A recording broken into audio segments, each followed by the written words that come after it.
Assalamualaikum Pak Ade. Apa kabar? Alhamdulillah. Alhamdulillah sehat. Gimana Pak Ade?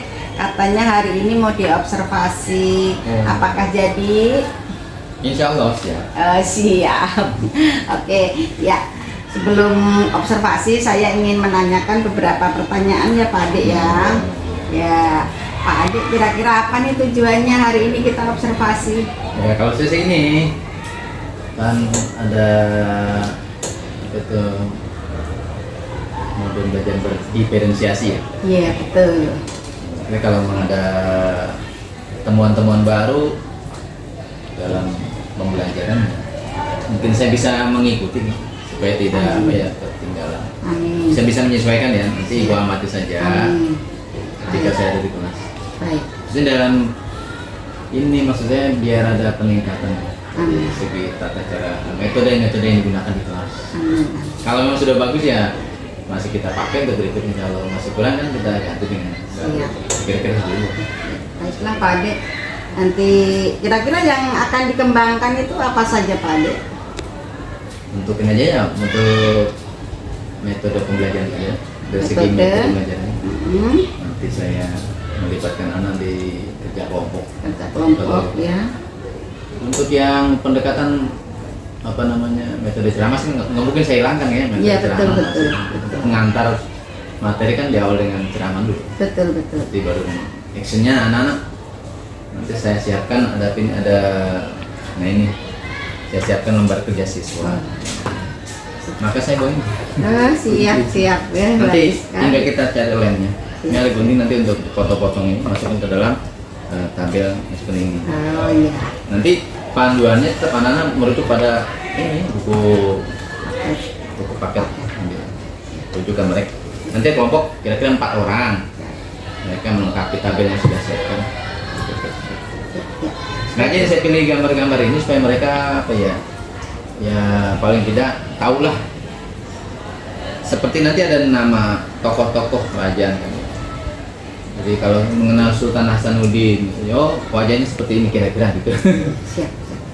Baik Pak Ade, saya lihat ini sudah persiapannya banyak sekali ya Pak Ade ingin mengembangkan pembelajaran berdiferensiasi dengan metode ceramah, praktek, kerja kelompok, diskusi dan seterusnya sudah cukup lengkap metodenya dan seterusnya. Nah mudah-mudahan nanti kita bisa menjalankannya. Kira-kira tingkat keberhasilannya targetnya Pak Ade berapa nih? Wah kalau target sih Antara 1 sampai dengan 10. Kalau yang penting kan partisipasi peserta didik ya. Iya.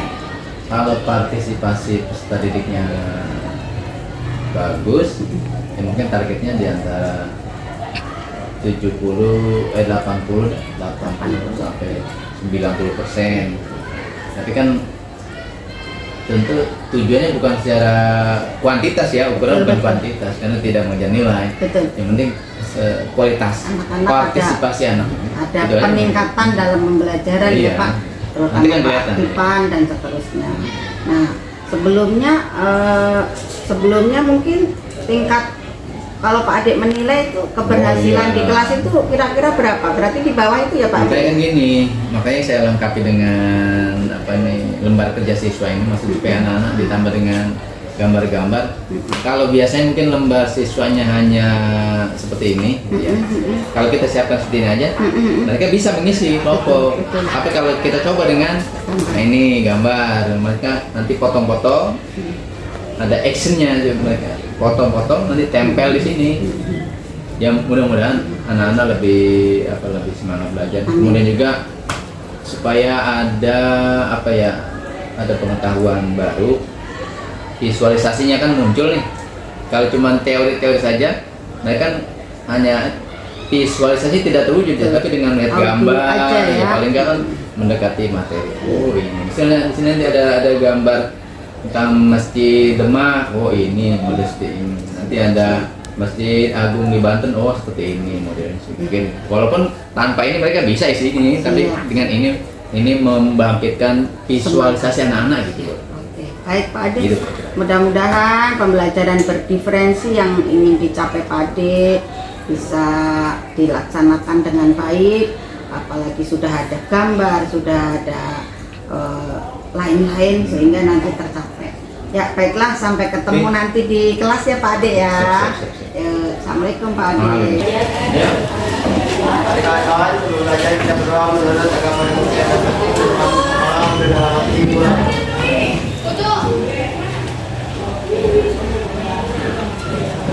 doa sekali memberi salam.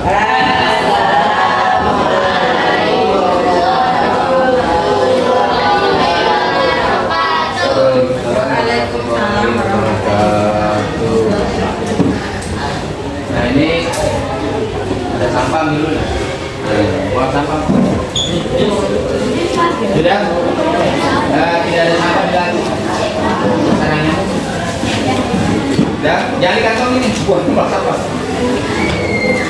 Iya, jangan di kantong. Buang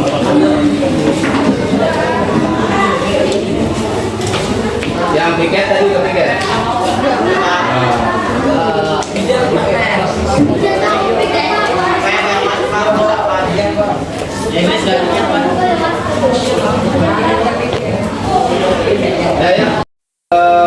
Materi kita karena sebentar lagi kita akan RTS, jadi mudah-mudahan waktu yang 1-2 pertemuan ini saya materi kemarin tentang masyarakat Hindu Buddha. Di awal Bapak ceritakan masyarakat Hindu Buddha. Nah sekarang kelanjutannya masyarakat Islam. Masih ingat kemarin dari tugas yang sudah kamu kerjakan bahwa kita ini sejarah ya. Kita kalau belajar sejarah itu berarti belajar peristiwa-peristiwa yang sudah terjadi, namanya sejarah. Oke, paham ya? Kalau belajar ekonomi kita ikut perkembangan zaman. Tapi kalau belajar sejarah kita belajar peristiwa-peristiwa yang telah terjadi. Kapan terjadinya? Nah, bisa 1 tahun yang lalu, puluhan tahun yang bahkan ratusan tahun yang lalu. Ini namanya sejarah. Seperti kemarin, kita kan tidak mengalami kerajaan Hindu Buddha, ya. Sekarang kita ulang. Oke? Di buku paket kalian bisa lihat materi berikutnya tentang Islam.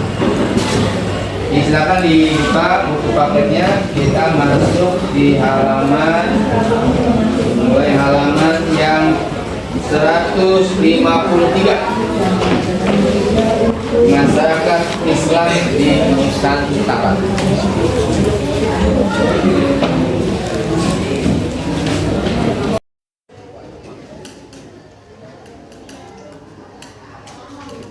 Dipilih kata Nusantara. Walaupun sama wilayahnya dengan Indonesia, tapi kita pilih kata karena ini peristiwa ini terjadi sebelum berdiri negara Indonesia. Ini sebagai sejarah abad ke-13.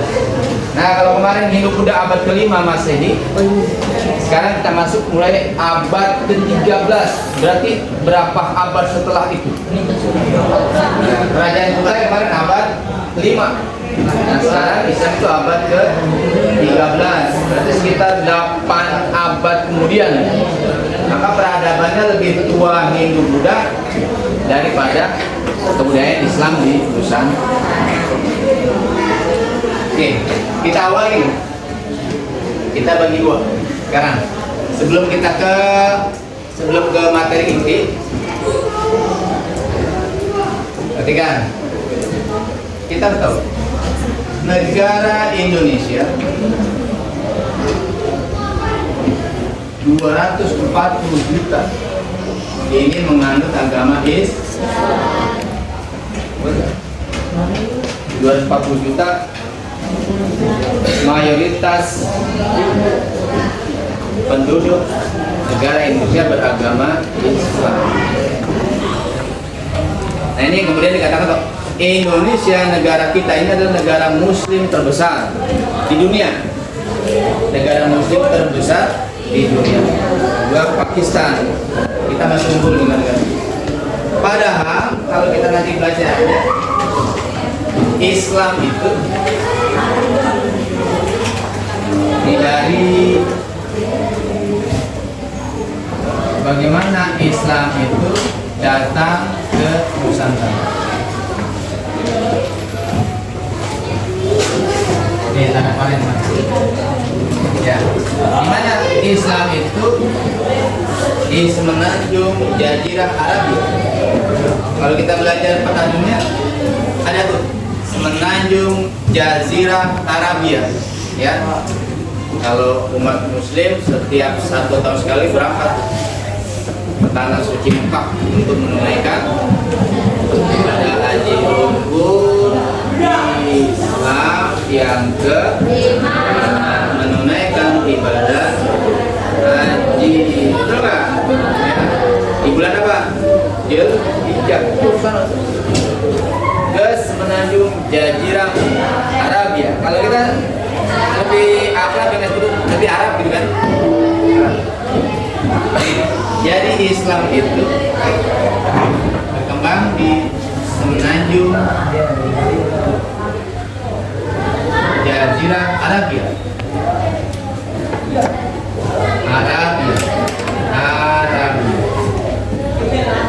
Kita lebih mengenal kata Arab. Kalau kenapa disebut semenanjung? Kalau belajar kartografi itu ada daratan masuk ke perairan namanya semenanjung. Semenanjung itu kebalikan dari teluk. Ada semenanjung, ada teluk. Jadi kalau teluk, kalau yang suka jalan-jalan ke Ancol, daerah Ancol ya, itu teluk namanya Teluk Jakarta, ya kan ya? Oh kita kenalnya Ancol. Jadi kalau ada sebutan Teluk Jakarta itulah Ancol. Kenapa disebut teluk?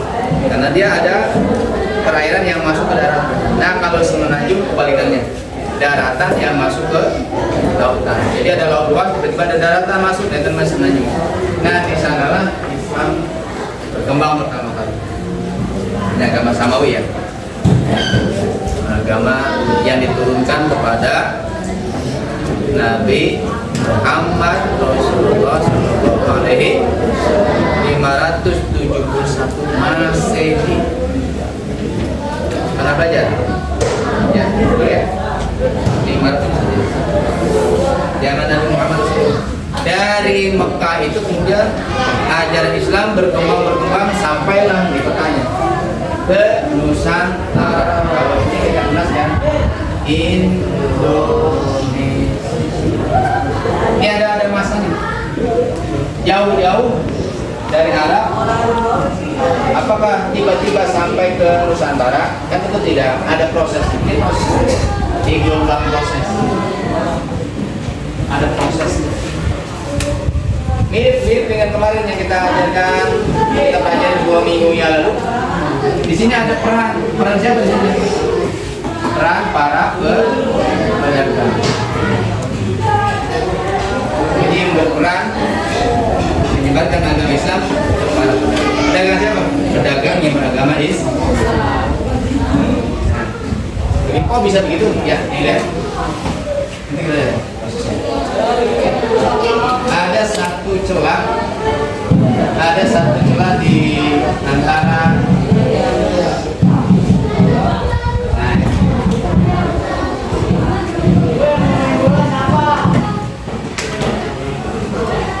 nah gitu ya.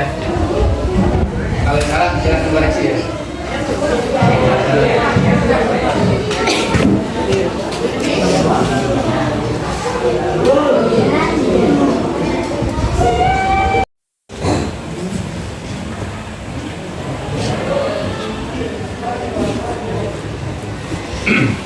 Ini yang disebut semenanjung. Nih, yang disebut semenanjung.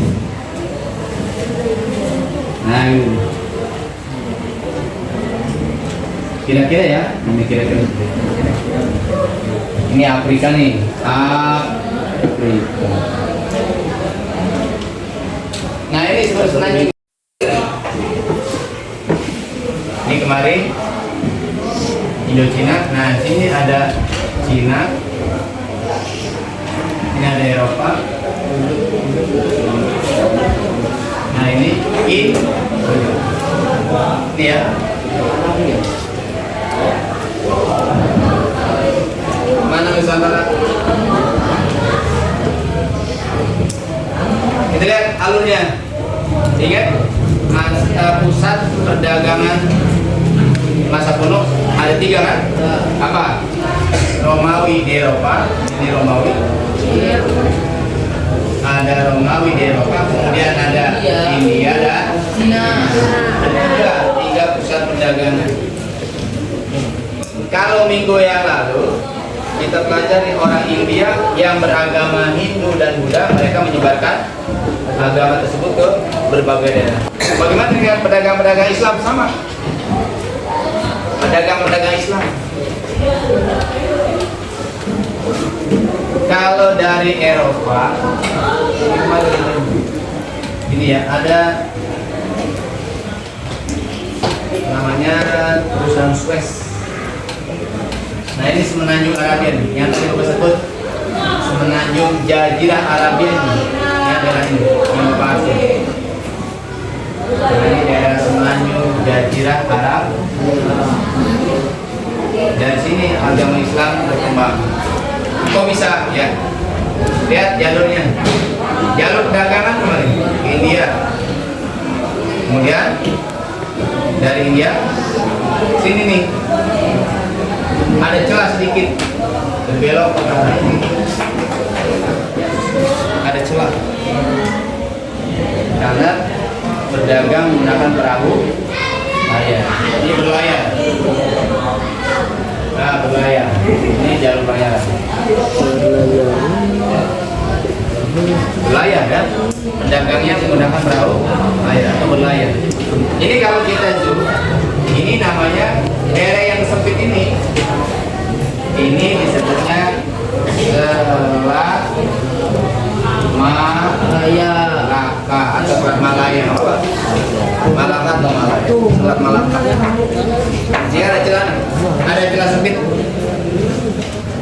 Ya, sampai sekarang kan Selat Malaka itu adalah selat paling ramai di layar perdagangan internasional. Nah, berawal dari sinilah, karena ini berdekatan dengan wilayah Nusantara, maka pedagang-pedagang dari Arab, dari India, dari Cina, dari Eropa berinteraksi dengan penduduk pribumi Indonesia. Ya, maka muncullah kemudian pengaruh-pengaruh itu sudah. Ini tidak bisa terelakkan ya. Ini tidak bisa. Ada satu negara kecil tapi sangat maju, di mana? Singapura. Negara kecil nggak kelihatan. Kecil. Macannya Asia. Ya. Kita besar negaranya. Malaysia kecil, Singapura kecil, hampir nggak kelihatan. Tapi secara ekonomi kita masih kalah dengan negara yang sangat kecil ini. Ya, nggak kelihatan. Tuh Indonesia coba 1 jengkal lebih. Singapura nggak kelihatan di ujung semenanjung Malaya, tapi kenapa mereka ekonomi lebih tinggi, jauh meninggalkan Indonesia? Mereka negara maju. Ya, lihat salah satu. Apa faktornya? Negara Singapura terletak pada jalur perdagangan internasional. Ini Bapak zoom itu, jalur perdagangan internasional ada di Selat Malaka. Inilah yang kemudian nanti menyebabkan pengaruh Hindu Buddha masuk, pengaruh Islam pun masuk ke wilayah Nusantara. Ini maka tidak heran kemudian yang paling pertama dipengaruhi oleh Islam adalah ini, daerah ini. Nanti kita lihat ya. Nanti kita lihat Islam itu di Indonesia masuk di daerah Sumatera bagian utara. Ya Bapak Arsin. Nih ya Bapak Arsin. Nah, Sumatera bagian jadi wilayah Nusantara dari Sabang sampai Merauke yang pertama kali mendapat pengaruh ajaran Islam adalah pulau daerah Sumatera bagian utara. Kenapa? Karena ini berdekatan dengan Selat Malaka.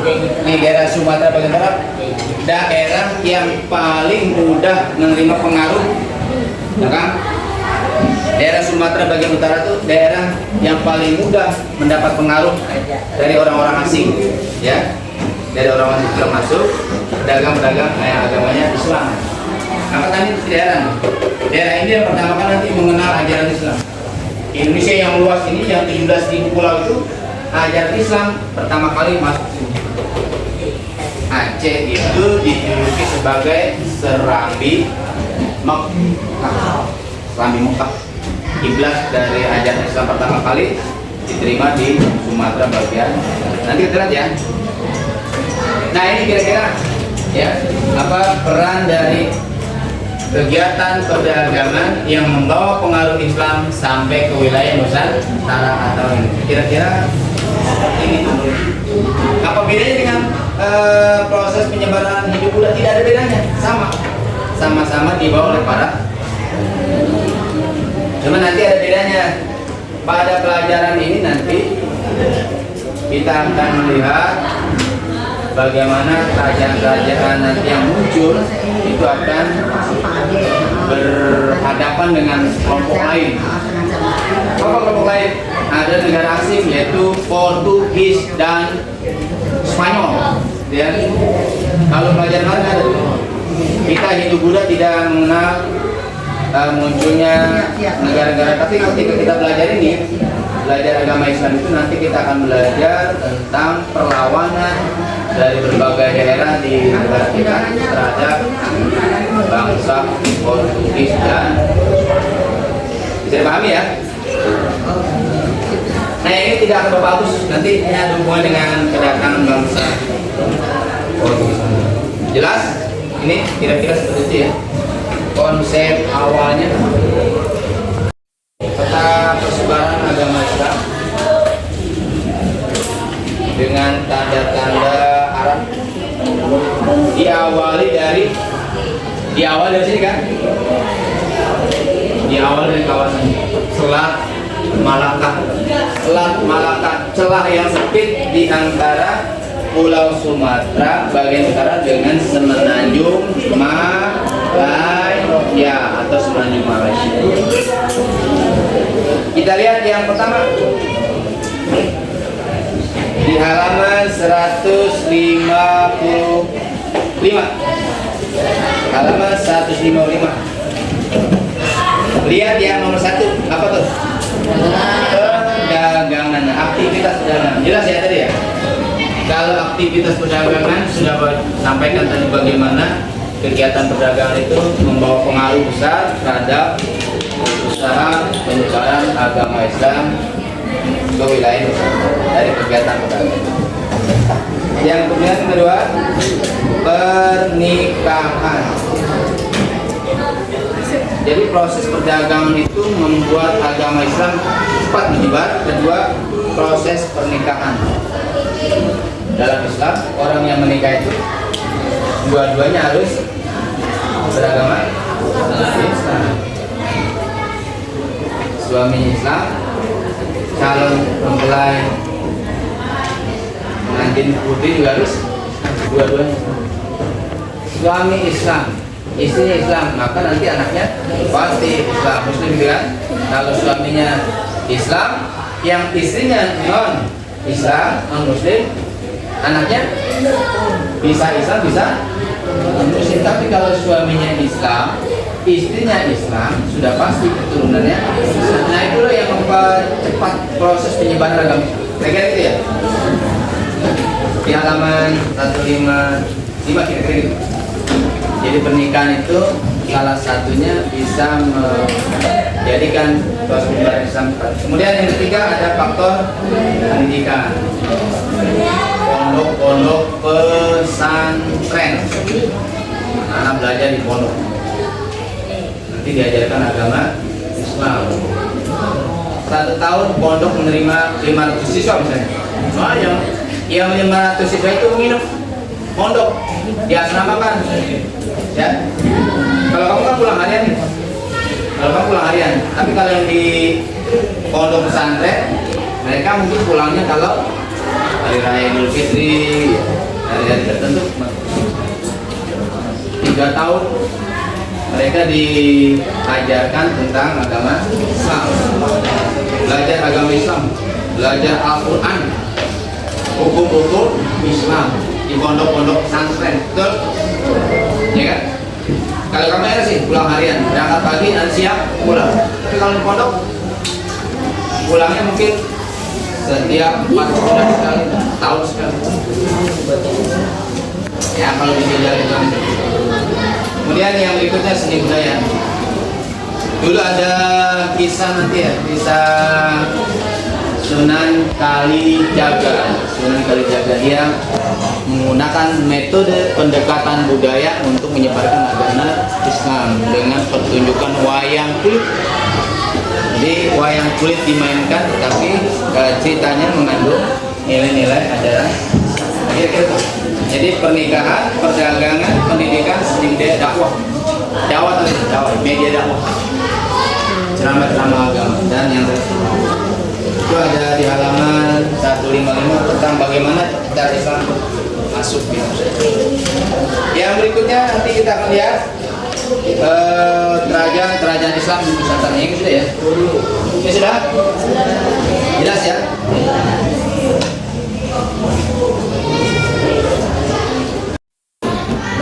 Jadi kalau melihat sejarah kan mestinya, kalau kita lihat sejarahnya mestinya mereka negara Islam.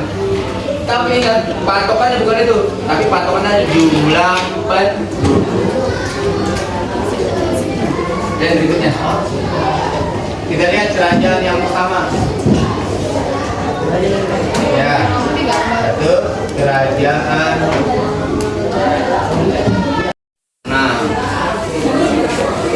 Samudra Pasang. Nama kerajaan ya. Bapak tidak akan cerita banyak, nanti kamu selesaikan udah lewat tugas kelompok. Bapaknya sepintas saja. Nanti selebihnya kamu bisa lihat di buku paket, kamu selesaikan di lembar kerja siswa. Cuma kenapa yang nomor 1 kenapa Samudra Pasang? Jawabannya kan jelas ya. Kenapa nomor 1 Samudra Pasang yang Bapak Arsid? Karena inilah wilayah yang pertama kali mendapat pengaruh dari ajaran Islam. Sebelum daerah-daerah yang lain, dan interaksi pedagang-pedagang Islam sih. Maka tidak heran. Tidak heran kalau Sumatera bagian utara itu wilayah Islam pertama di Indonesia. Kalau Hindu Buddha kan kerajaan Kutai. Nah nanti musuhnya muncul sini juga. Nih, nanti tahun 1511 Masehi, 1511 Masehi di daerah yang ramai ini, Selat Malaka itu datang bangsa Portugis dari Eropa berlayar sampai ke Malaka 1511 Masehi. Mereka udah datang. Ya. Di Nusantara sudah masuk kerajaan Islam, maka nanti muncullah tuh perselisihan antara kerajaan-kerajaan Islam di Nusantara dengan bangsa asing. Yang kita maksud bangsa asing adalah Portugis. Nanti ada lagi Spanyol. Ada Portugis. Nah ini yang kita tidak pelajari ketika kita belajar Kutai, Tarumanegara, Majapahit, Singosari. Kita nggak belajar ini kan? Kenapa? Kok nggak belajar bukan? Karena belum datang yang ini. Ya, mari kita belajar tentang kerajaan Hindu Buddha. Ini kita nggak sebut-sebut karena memang belum datang. Mereka belum hadir ke wilayah Nusantara. Nih, sejak tahun ini mereka sudah mulai datang ke Indonesia. Nanti bahkan sampai nanti di Jawa itu rela kemarin berlayar untuk memusuhi Portugis di Selat Malaka. Ya, nanti di bab ini kita akan belajar. Ketika nanti kamu baca, di tiap-tiap kerajaan itu akan muncul perlawanan raja-raja terhadap bangsa asing. Kenapa orang Portugis Spanyol jauh-jauh dari Eropa ke Nusantara? Ada yang tahu sebabnya? Nah, karena negara kita itu banyak memiliki hasil bumi atau apa. Negara kita negara tropis. Jangan lupa ya, negara kita negara beriklim tropis, keanekaragaman hayati bisa tumbuh. Rempah-rempah itu banyak di negara. Maluku lebih terkenal daripada Bali dulu, karena Maluku pusatnya rempah. Kalau sekarang mengenal Indonesia, Bali lebih terkenal daripada Jakarta, Bali lebih terkenal daripada Indonesia. Orang luar negeri tahu Bali tapi nggak tahu Jakarta, mereka tahu Bali sebagai pusat wisata. Nah, kalau berapa dapat yang lalu, mana yang dikenal? Maluku, bukan Malaka.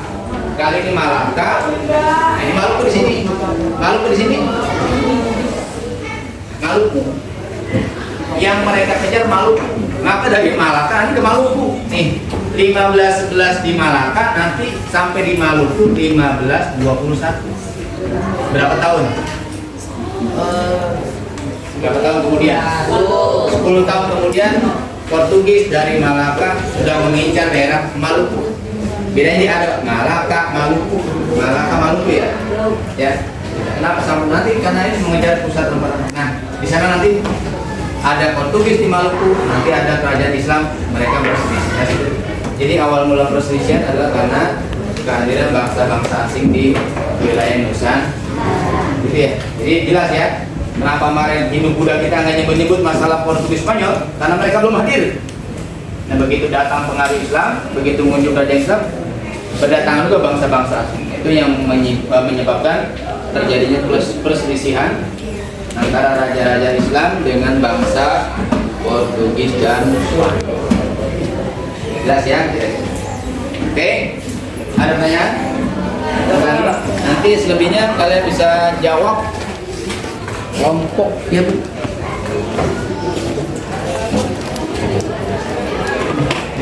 Punya lem nggak? Lem ya, harus ya. Nih, Bapak punya tugas kelompok. Nah, ada gambar-gambar.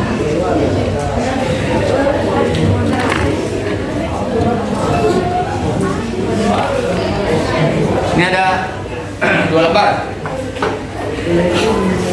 Apa bedanya dengan kemarin?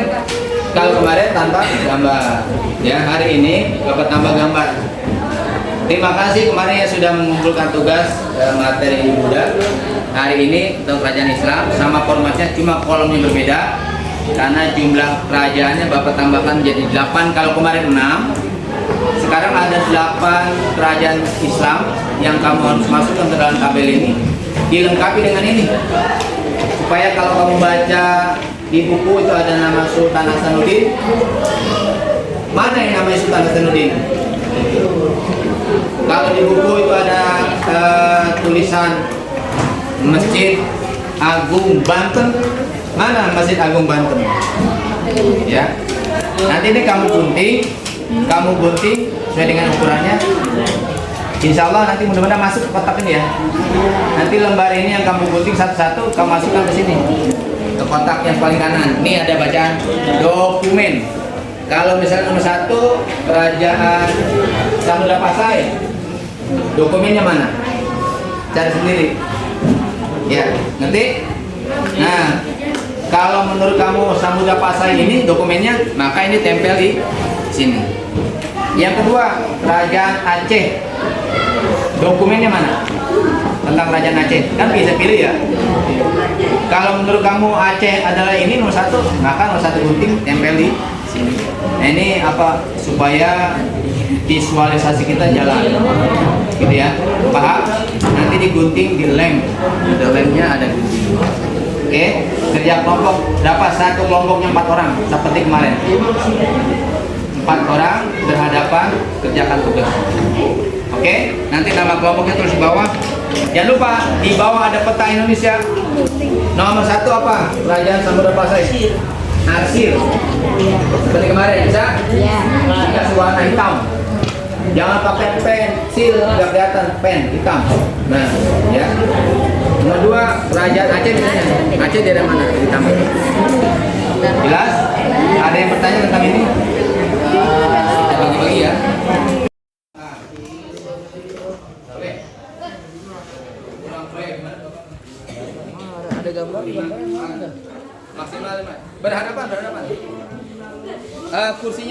diputar arahnya.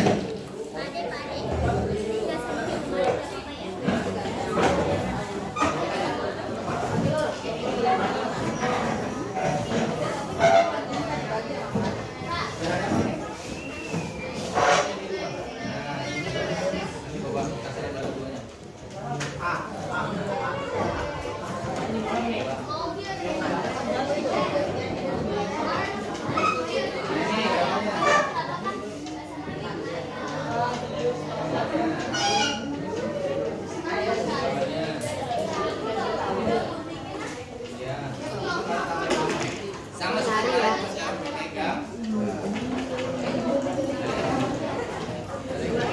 Kedua.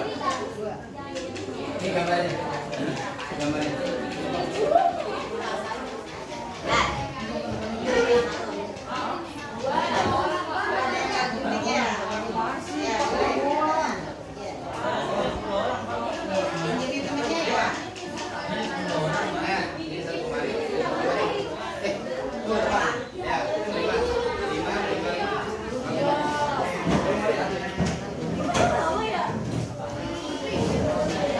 Gunting.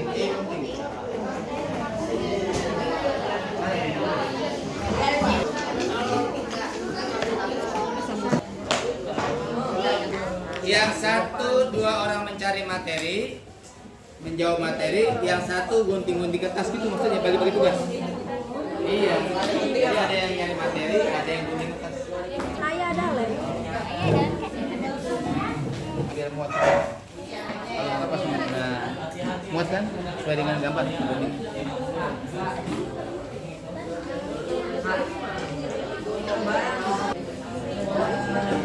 Ini nggak sih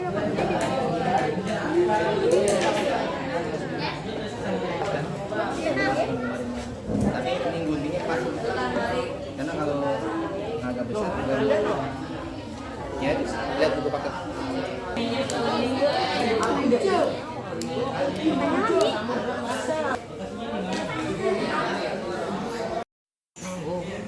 Di sini dulu. Udah, nama rajanya nama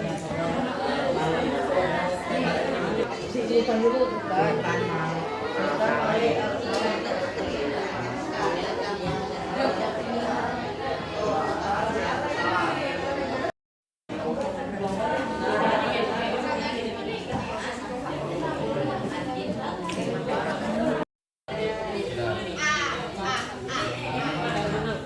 Ada gambar mesin.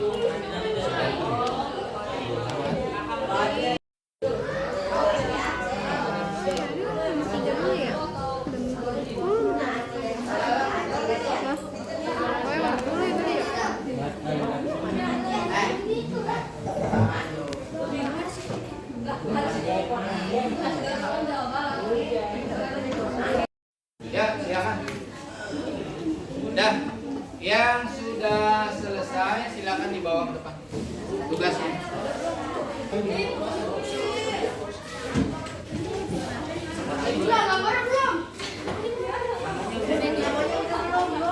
Ya.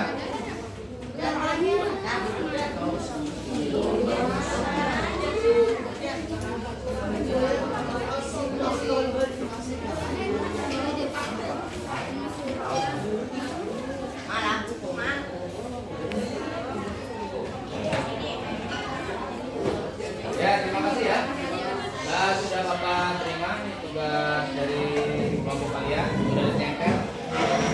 Ini ya, nama-namanya ini dokumentasinya. Buat jadi kan kamu tahu oh kalau peninggalan kerajaan Demak ada bentuknya. Paham ya? Supaya kita punya visualisasi atau gambaran tentang apa yang kita tulis dengan dokumentasinya. Bisa dipahami? Ya, terima kasih.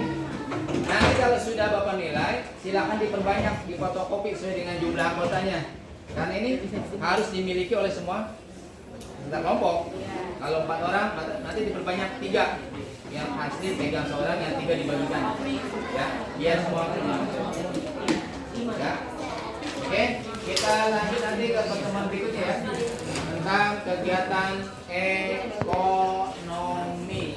silakan dibaca di buku digitalnya tentang materi pertemuan berikutnya tentang kegiatan ekonomi. Kita belajar pindah. Sekarang kita belajar dulu sejarah. Pertemuan berikutnya kita masuk tentang ilmu ekonomi. Terima kasih. Assalamualaikum warahmatullahi wabarakatuh.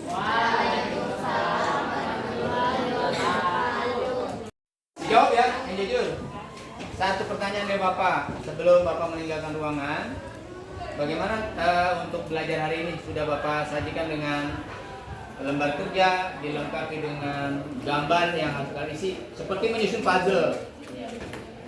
Bagaimana tanggapan kalian? Seru. Mau lebih seru lagi? Nanti insya Allah pada pertemuan berikut kita akan lebih seru dengan game-game apa tuh permainan. Bisa?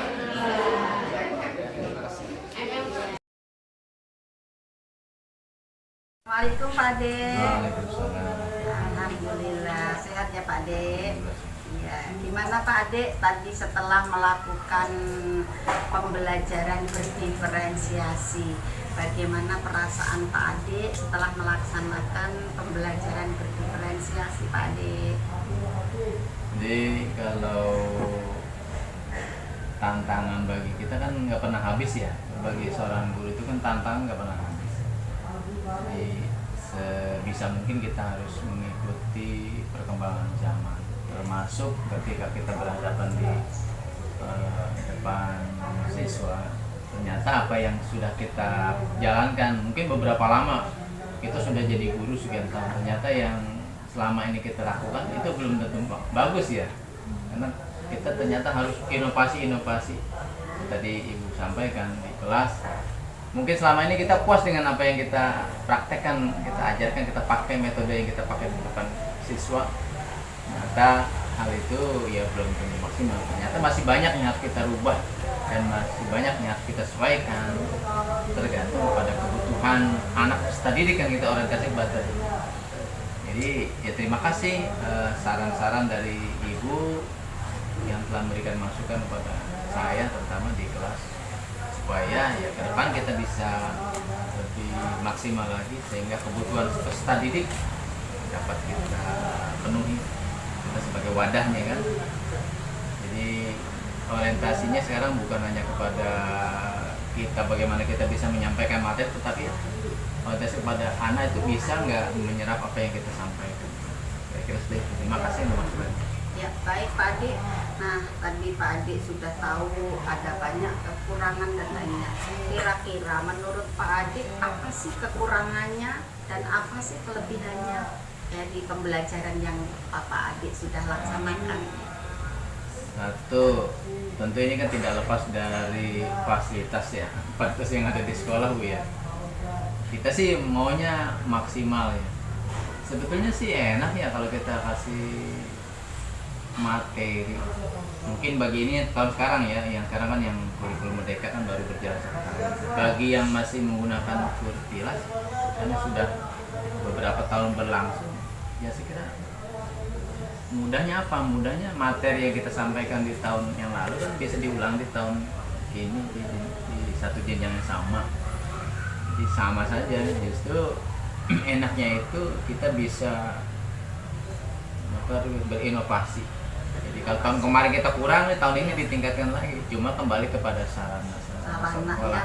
Kita sih maunya misalnya anak-anak bisa lihat video, film, kita mendampingi anak belajar. Tapi kalau sarana sekolahnya ya kurang, juga kita terhambat. Kita punya lab misalnya, lab kosong. Tapi kalau kita mau pakai sarana video, pemutaran film itu kita harus butuh waktu sampai 15 menit, 20 menit habis itu. Waktu kita habis untuk persiapannya. Belum nanti ganti kelas di jam yang berbeda. Kita agak repot di situ aja. Kecuali kita punya ruangan audiovisual ya. Anak yang moving class ya, anaknya yang menghampiri kita. Jadi, kalau kondisi masih seperti ini mungkin bukan hanya di sini saja ya, mungkin di sekolah-sekolah, apalagi di sekolah yang di daerah mungkin ya. Kalau dari sarana sekolah memadai, ya asik-asik aja Bu. Kayak pendekatan kan teknologi sekarang ya. Ya, mungkin dari yang Pak Adik sampaikan bisa seperti itu ya, bahwa kekurangannya kita di sarana prasarana yang belum siap ya kan. Nah, jadi prosesnya ketika dilaksanakan berdiferensiasi itu memakan waktu untuk persiapannya ya, karena tidak moving class atau sarana yang belum siap. Nah, kemudian kalau kelebihannya ya alhamdulillah anak-anak jadi lebih paham ya kalau dengan pembelajaran berdiferensiasi tersebut. Nah, sudah ada kelebihan, kelemahan. Nah, kira-kira dari kelemahan, dari refleksi yang sudah kita laksanakan Bapak Adik dan saya sekarang ini, kira-kira Pak Adik punya rencana apa untuk kekurangan tersebut? Sebetulnya gini, yang perlu kita mantapkan lagi ya, sebagai seorang pendidik, kita manfaatkan tuh forum komunikasi. Ada MGMP kabupaten, ada MGMP internal. Nah, karena senjata kita ada di lahan, kita ada di ruang kelas, di satuan pendidikan, seharusnya kita memaksimalkan tuh forum internal, forum komunikasi MGMP internal yang ada di sekolah. Kita mungkin selama ini kita hanya berpangku pada MGMP kabupaten yang 1 bulan sekali ya. Kita agak longgar tuh, agak lengah. Kita tidak memaksimalkan komunikasi kita sesama rumpun IPS di sekolah. Mau saya gini, kita bikin kegiatan yang rutin. Apalagi tadi saya bilang kan, kalau kurikulumnya sama, ini kan berulang, kita hanya mengulang saja. Yang kita rubah bukan materi, tapi tadi itu inovasi-inovasi yang harus kita rubah. Gitu. Jadi misalnya kita kumpul tuh di katakanlah kalau 1 minggu sekali mungkin agak terlalu rapat ya, apa 2 minggu sekali sesama rumpun IPS itu kita diskusi. Pertama kita kasih bagi tugas, misalnya ya bikin materi yang menarik. Jadi kita bisa sharing ya, oh inovasi terbaru kayak gini, sehingga yang belum mampu ya kita belajar bareng-bareng. Kemudian kalau saling sharing kan kesulitan ini kan bisa teratasi dengan berbagi. Apalagi mungkin yang ibu oleh-oleh dari MGMP kabupaten ya kita bisa share di situ. Jadi sebenarnya tidak ada yang sulit sih. Iya. Kalau tadi masalah sarana itu kan tantangan sebetulnya. Iya, Kan, kalau kita hanya menyerah pada situasi seperti ini ya tidak akan maju. Justru itu tantangan buat kita. Solusinya Alternatif apa? ya Pak ya. Sarana dari sekolah nggak mencukupi, tidak memadai ya. Kita solusinya apa? Dengan duduk bersama itu mudah-mudahan ada solusi. Baik.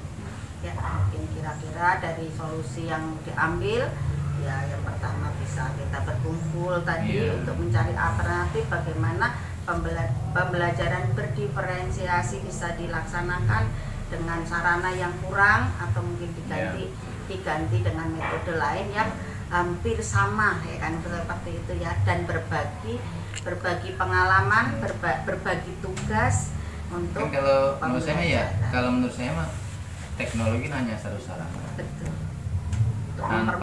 Tanpa teknologi juga, tanpa audio visual kan kita mungkin bisa tuh belajar dengan lingkungan, anak-anak kita bawa kemana gitu kan, sesuai dengan temanya Bu ya, dengan tema tentang erosi misalnya ya, kita ajak keliling ke lapangan bola gitu kan, nggak mesti harus dengan menampilkan film di kelas. Kita ajak anak-anak keluar ke medan lingkungan sebagai sumber belajar kan. Lebih menarik dan anak-anak lebih melihat, oh ini ternyata. Kalau belajar erosi cuma ditampilkan, tapi kalau di lapangan langsung kira-kira seperti itu.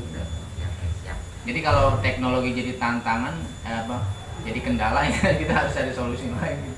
Zaman dulu juga guru-guru kita ngajar nggak pakai itu kan, tapi kalau menarik itu juga ikut belajar karena menarik. punya alam ya Pak De ya. Alam sebagai suku belajar. Ya, semoga rencana Pak Ade untuk kita berkumpul sesama mapel bisa cepat terlaksana. Mudah-mudahan bisa menemukan solusi-solusi yang kita hadapi di kelas. Begitu. Nah, kira-kira kapan ya Pak Ade itu ya? Ya, sekarang kan ditargetkan saja di awal pertemuan awal kita buat rencana yang matang. Jadi 1 semester itu di awal-awal pasti yang tepatnya kalau di awal tahun ajaran baru kita bikin jadwal pembagian tugas. PTS juga bisa ya Pak ya. Paling enggak selama 1 bulan ada 2 kali pertemuan sambil evaluasi gitu. kadang-kadang itu kayak kita nggak semua menguasai materi, kadang-kadang Bagi sendiri. Nah, evaluasi bareng-bareng, sharing di Harus situ. banyak sharing. Iya. Tadi. Karena disiplin beda-beda. Kalau saya kan geografi disiplinnya, kalau Sejarah. budaya, sejarah, nanti mungkin ekonomi. Nah, Iya, kesempatan itu sharing. Sharing.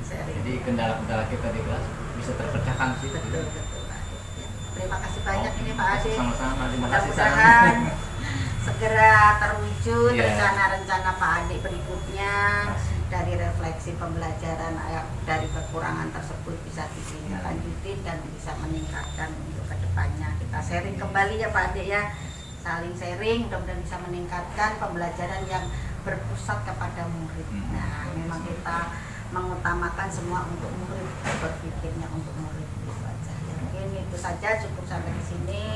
Terima kasih banyak, semoga sukses. Assalamualaikum warahmatullahi Waalaikumsalam wabarakatuh. warahmatullahi wabarakatuh. Ya, terima kasih Bu Sutarni. Setelah kegiatan tadi coaching ya, PI 5 ini Bu Sutarni melakukan coaching pasca observasi kelas, ada dalam konteks supervisi akademik ya. Setelah saya menyimak percakapan coaching Ibu dan Pak Ade, sudah nampak ya dari prinsip coaching ya, yang pertama yaitu kemitraan. Di sini Bu Sutarni dan Pak Ade di posisi level yang sama. Bu Sutarni tidak mendominasi pembicaraan meskipun tidak merasa lebih hebat karena Bu Sutarni sebagai guru penggerak. Di sini terlihat ya tidak ada yang menggurui ya. Sudah bagus. Kemudian prosesnya kreatif, di mana proses kreatif ini percakapannya dua arah ya, dan Bu Sutarni fokus atau hadir seutuhnya menyimak apa yang menjadi coachingnya ya. Nah, selanjutnya juga memaksimalkan potensi ya. Jadi tadi sudah digali mana tindak lanjut konkret yang akan dilaksanakan. Mungkin itu ya yang bisa saya sampaikan Bu Sutarni kaitannya dengan PI 5 ini, coaching pasca supervisi akademik. Terima kasih. Ya, ke depan mungkin lebih baik lagi. Amin.